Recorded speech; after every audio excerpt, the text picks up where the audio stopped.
paano nga ba namin nabook ang Emerald Island Hotel for 15,000 only for 2 packs at may free breakfast at a minute walk lang sa White Beach, Boracay sa Station 1? Hello, this is Ate Liz Lacotsera, and for today's video, isuturo ko sa inyo kung paano namin to nabook na mas mura sa kanyang presyo talaga. So ayan, ipapakita ko na sa inyo ang itsura ng hotel. Ito pala yung itsura niya, guys. In fairness ha, sa presyong naibook namin, sobrang sulit na ito at a minute walk lang talaga siya sa White Beach, Boracay. Walking distance lang sa mga meeting points ng activities. At yes, nasa Station 1 lang ito. So sobrang lapit lang din sa lahat ng mga ganap. Meron na siyang mini fridge, may libreng kape na rin, at may heater, may aircon, yes, split type aircon. May pa-mirror din. Talaga namang masasabi kong sobrang sulit na to ha sa aming nabook 1.5 per night. At eto na nga, nabook lang namin to sa Agoda. Yes, napupromo po sila sa Agoda, guys. Kaya make sure na nag-aabang kayo doon kasi yung per room talaga nila dito is 3 to 4,000 plus. Pero imagine ang laking discount na nakabook lang kami ng 1,500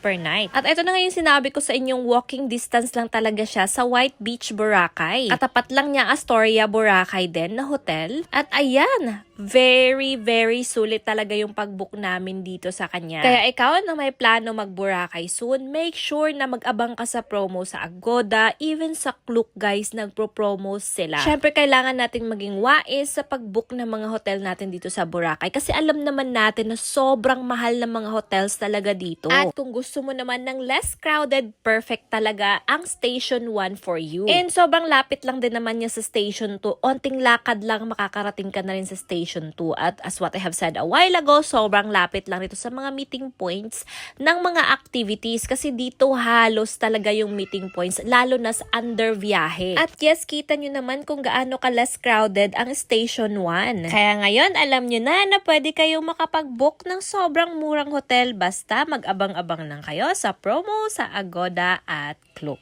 Yun lang, salamat sa panonood. Bye!